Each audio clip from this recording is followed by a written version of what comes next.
हर पछुआ में पुरवाई में, जाने वाला पल कहता है आने वाला कल सुनता है, गाँव का रूप बदलना है, सपनों का ढंग बदलना है।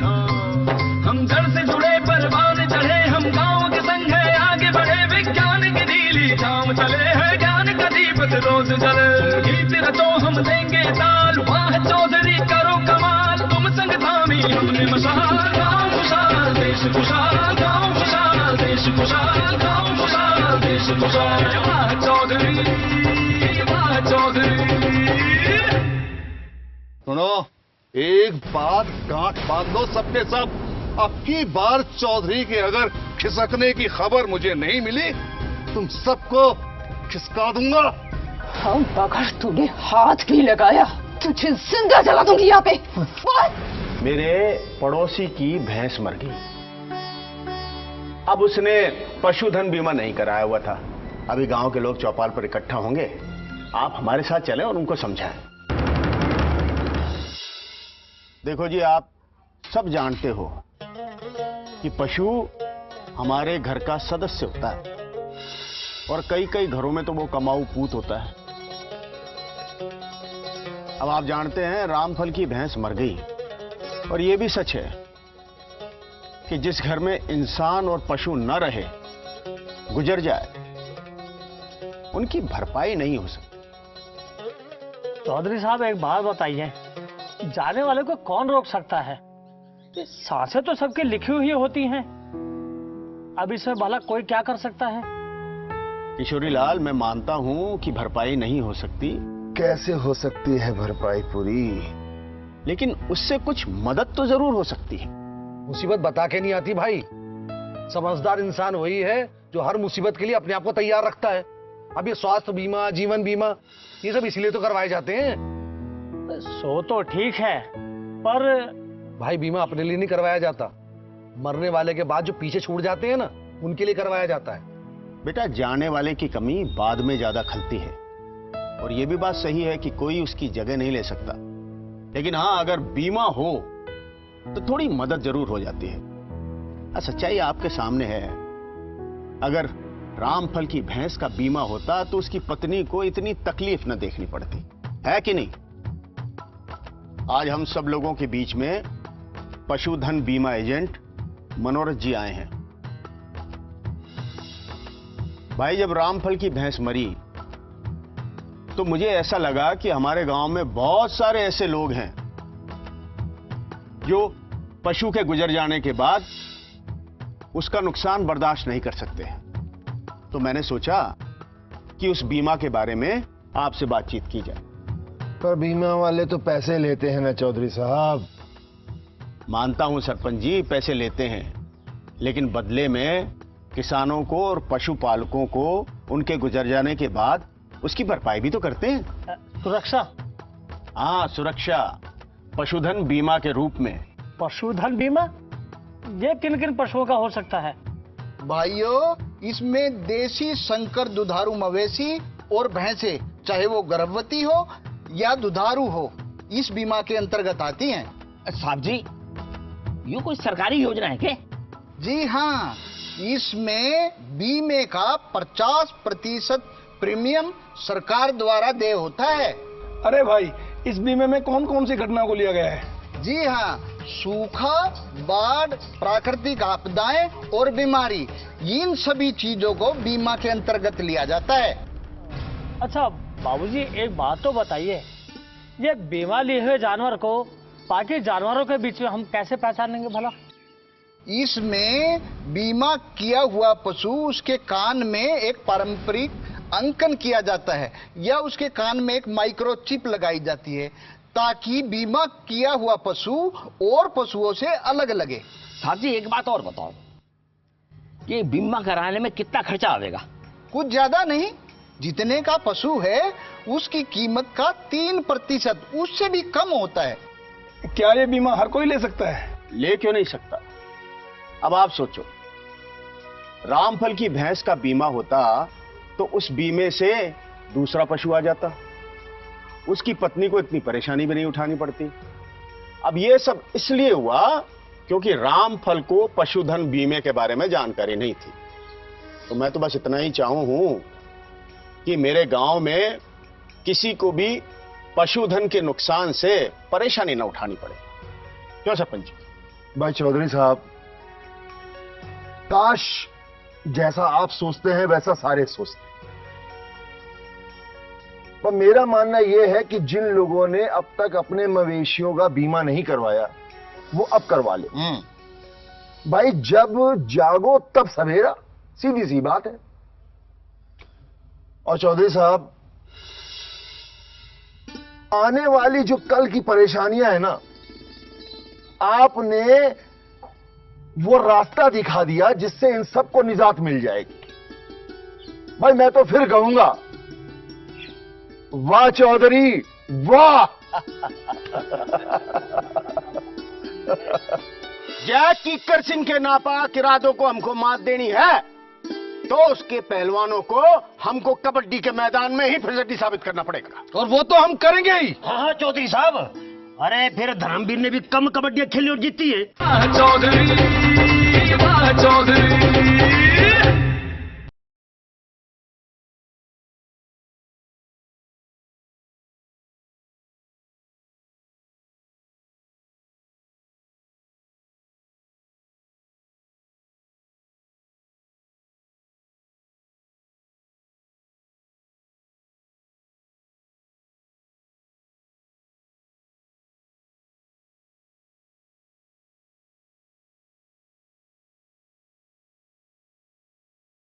चौधरी वाह चौधरी।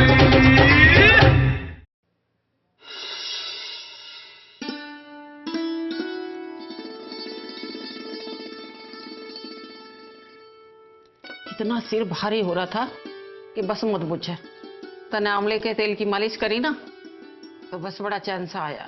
हाँ तो माँ जी घर के हैं, खुद अपने सामने खड़े होकर इन्होंने निकलवाया है। हाँ जब भी तो इतना आराम लग रहा। एक तो सफर, फिर आते ही शकुंतला का घर, थकान तो होनी ही थी। अब ब्याह शादी में तो थकान हो गई है, पर महावीर ने शादी बड़ी अच्छी करी है। अच्छा, हमारे घर में तो जने बारात कद आओगे। अरे कैसी बात कर रही माँ? बारात आएगी भी और जाएगी भी। पहले बच्चों को कुछ बन तो जान दे। और क्या बनेगा, वो ब्याह ही करा दो उसका।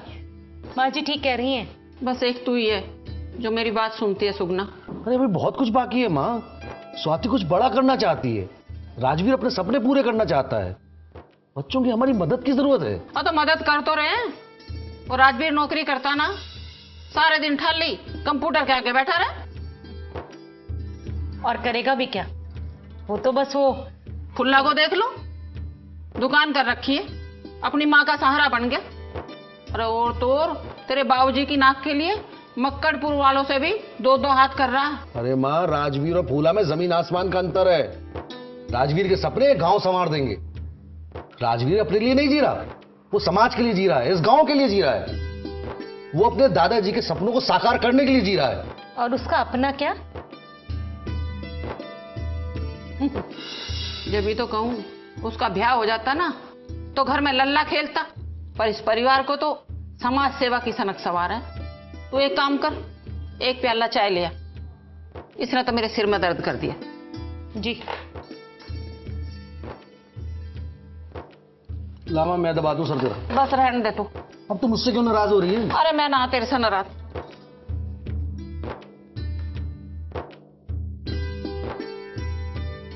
देखो रे भाई जवानों, हम मेरी बात कान खोल के सुन लो। जय कीकर सिंह के नापाक इरादों को हमको मात देनी है तो उसके पहलवानों को हमको कबड्डी के मैदान में ही फिसड्डी साबित करना पड़ेगा। और वो तो हम करेंगे ही। हाँ चौधरी साहब, फिर धर्मवीर ने भी कितनी कबड्डियां खेली और जीती है, और फिर हमारे गांव में कम पहलवान है क्या? मकड़पुर के मकौड़ों को हम मसल के रख देंगे। अब डंका हमारे गांव के नाम का बाजेगा। बाजेगा भाई, अब तुम सबके भरोसे की परीक्षा खेल के मैदान में ही होगी। जय हो, जय हो। खेलेंगे तो हम ऐसा कि चौधरी अपनी मूंछों पर ताव देना भूल जाएगा। और जिस जहर के खिलाफ वो लड़ रहा है ना, वही जहर उसी की रगों में दौड़ेगा। तो जाओ, चुन चुन के उन्हें लेकर आओ जो तोड़ते हैं। हमारे खिलाड़ी खेलेंगे नहीं, तोड़ेंगे। और इस जंग में जीत ऐसी हो कि मेहंदीपुर की मैना भी हमारे ही गीत गाए। माधव, करंटीना, एक बात का ख्याल रखना, चौधरी का एक भी पहलवान अपने पैरों पर चलकर नहीं जाए, चाहे उसके लिए हमें कुछ भी करना पड़े।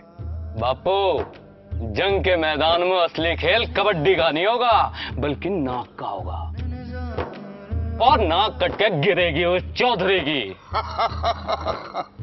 मुझे यही उम्मीद है बेटा, नाक तो चौधरी की गिरेगी। अजी चौधरी साहब, नाक तो कटेगी किक्कर सिंह की जब उसके खिलाड़ी मुंह के बल गिरेंगे। हाँ भाई झोलू, सामने वाले खिलाड़ी को कभी भी कमजोर नहीं समझना चाहिए। हमें तो जीत की पूरी तैयारी करनी है। मैदान चाहे खेल का हो या जंग का, जीतने की इच्छा इंसान में भरपूर होनी चाहिए। ताया जी, अब ये खेल ना रहा, अब दो गांव की इज्जत की, बुराई पर अच्छाई की, और मेरे लिए तो मेरे दादाजी की नाक का सवाल है। हमें जोश से नहीं, होश से खेलना है। अपनी गलतियों को पहचानना है और समय बिल्कुल बर्बाद नहीं करना है। बाबूजी कहा करते हैं, जो समय बर्बाद करता है, समय उसे बर्बाद कर देता है। धर्म तो देखना, हमारे गांव के जवान मिलकर के एक ऐसी मिसाल कायम करेंगे कि पड़ोसी की हम पर बुरी नजर डालने की हिम्मत भी नहीं होगी। चाचा, आप गांव के मैदान में पहुंचो, मैं गांव के लड़कों को लेकर आया। चल राजवीर, धर्म तू मेरे साथ आ। चलिए बाबूजी। अरे मैं भी चलूं जी। आजा आजा।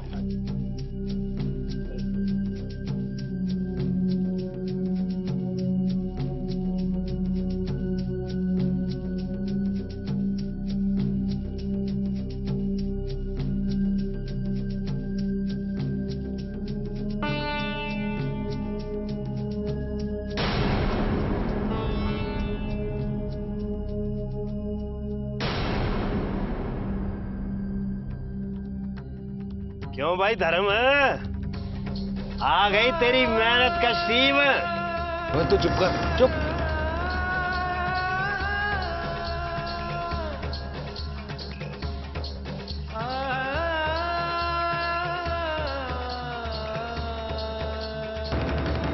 अच्छा, तो ये है मेहंदीपुर की टीम। अरे ये कि मैं देख रहा हूँ भाई, इसमें अपना राजवीर दिखाई ना दे रहा।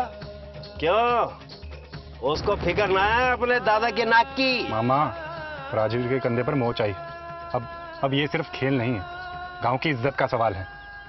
और राजवीर भाई ने खुद मना किया है। चाचा, ये देखो, हमारे गांव के जनूनी लड़के मकड़पुर के गीदड़ों के लिए। बहुत अच्छे, बहुत अच्छा लगा तुम्हें देख के। तुम में से कबड्डी कौन कौन खेल चुका है? बोलो। हम सभी जानते हैं। भाई वाह, क्या जज्बा है तुम लोगों में। लेकिन सिर्फ जज्बे से काम नहीं चलेगा, तंदुरुस्ती तो अच्छी होती ही है। कबड्डी के नियम भी पता होने बहुत जरूरी है। चाचा, ये तो सिर्फ खेल सीखने की बात है। मकड़पुर के लिए मुझे बम बनाने की कला भी सीखनी पड़ती ना, तो मैं वो भी सीखता। अरे शाबाश मेरे फूला, शाबाश। आखिर तूने साबित कर ही दिया कि मेरा असली भांजा तू ही है। चलो अब खेल, खिलाड़ी और नियम के बारे में बात हो जाए। विरोधी दल के लोग अगर तुम्हें घेर लेते हैं और तुम्हारी सांसें टूट जाती हैं, तो तुम खेल से बाहर हो जाओगे। जिस दल के ज्यादा नंबर होंगे वही विजेता होगा। इसलिए मुझे पूरा भरोसा है कि तुम लोग मेहनत से खेलोगे और ईमानदारी से जीतोगे। चाचा, कोशिश तो ये है कि गांव की इज्जत और सम्मान पर कोई आंच ना आने पाए। शाबाश बेटा, यहाँ के लोग इस गांव का मिल्खा सिंह, इसीलिए तो तुझे कहते फूला। चलो भाइयों, चलो बैठो। चलो चलो, कबड्डी कबड्डी कबड्डी कबड्डी कबड्डी कबड्डी। बैठो। अरे ओ झोलू, अरे हमारी सुपारी तो अनली हराने की तूने किक्कर सिंह से। तौबा तौबा, के बात करो सो तुम भाई। अरे मामा, ज्यादा पुरानी बात नहीं है। चौधरी, चौधरी।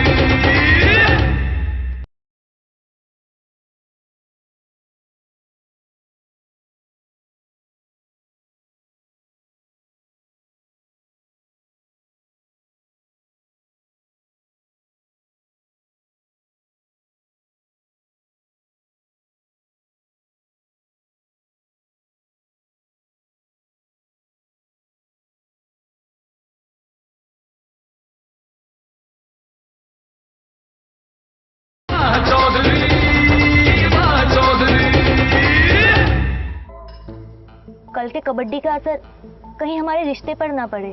ओफो मंजू, तुम भी कैसी बात कर रही हो? अरे कबड्डी के मैच से हमारे रिश्ते का क्या लेना देना? तुम तो जानते ही हो कि दोनों गांव की ठनी है। जानता हूँ, सब जानता हूँ, और सरपंच की आदतों को भी जानता हूँ। फिर क्या?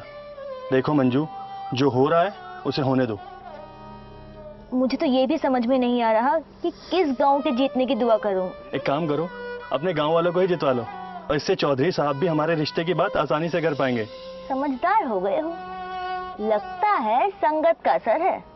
अब समझदार तो होना ही पड़ेगा, क्योंकि जिन रास्तों पर हम लोग चल रहे हैं वो इतने आसान नहीं है। लगता है कोई इस तरफ आ रहा है। मैं तुमसे बाद में बात करती हूँ, ठीक है? Bye. Okay bye. Best of luck तुम्हारे गांव की जीत के लिए। Thanks, bye.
राम राम चाची। राम राम छोरी। चाची थोड़ा जामन चाहिए था, वो सारा उठ गया। बालक खाना खान बैठे थे और कोई ध्यान ही नहीं देता। अभी ला। अच्छा चाची, थोड़ा फालतू गाल दिए। वो बालक फिर शाम में रोटी खान बैठेंगे, उन्हें फिर चाहिएगा। अरे पूरे घर के लिए ले जाना। सुबह का थोड़ा मट्ठा पड़ा है, वो भी ले जाएगी क्या? क्यों चाची, कोई घर में खाना ना कोनी के? रश्मि तो स्वाति के घर गई है।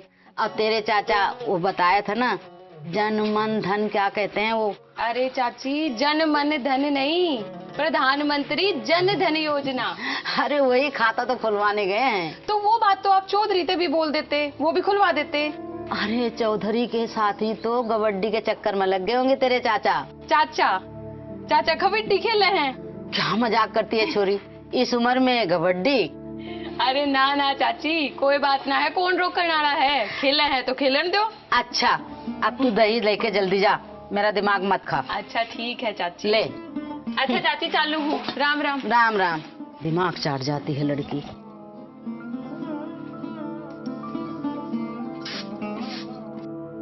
भाई को ऐसे रखना है, सामने लगे तो झपका दिखे, ये हाथ देकर निकल जाओ।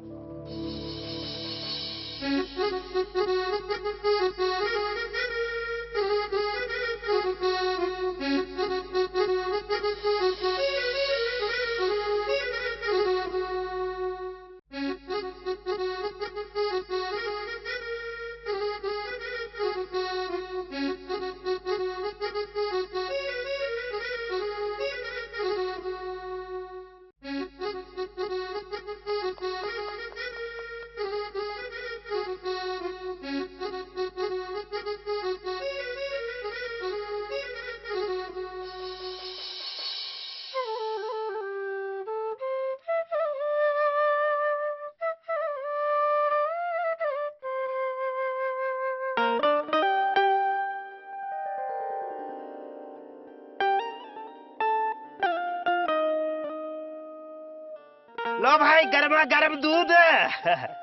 अरे पहलवानों, भाई किक्कर सिंह के पहलवानों से अगर कबड्डी का मुकाबला जीतना ना तो ये फुलाती दूध पीना पड़ेगा, मलाई मार के। ला रे, ले भाई फटाफट, ये दे, इन्हें भी दे। जी, इसको दूध के अलावा किसी और काम पे लगाया होता। अरे चाचा, इनकी दूध की मलाई तो जग जाहिर है। अरे ओ झोलू, अरे हमारी सुपारी तो अनली हराने की तूने किक्कर सिंह से। अरे तौबा के बात करो सो तुम भाई। अरे मामा, ज्यादा पुरानी बात नहीं है। हाँ, दूध का दूध, पानी का पानी, वरना। अरे वरना को मारो गोली। अरे ये दूध ऐसा वैसा ना है, चौधरी साहब के घर का दूध है। एक घूंट पियेंगे ना, फिर चटकारे मार मार के पियेंगे। दे दे दे। अरे वो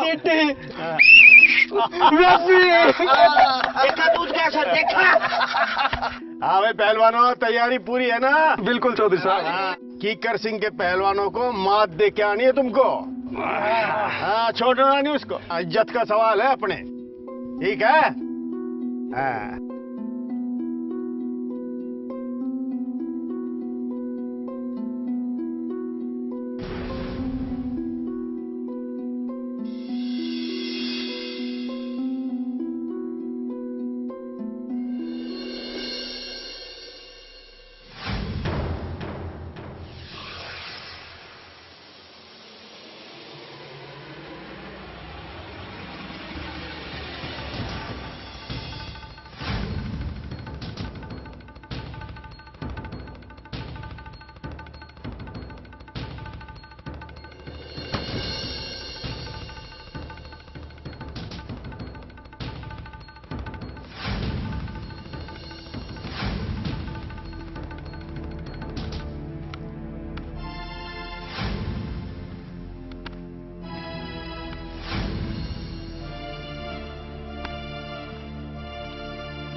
यार हम भी तेरा बुरा नहीं सोचते, तो तुम इतना सोच ही क्यों रहे हो? गॉड टेक केयर यार, दिल का ताड़ बनाने की जरूरत नहीं है।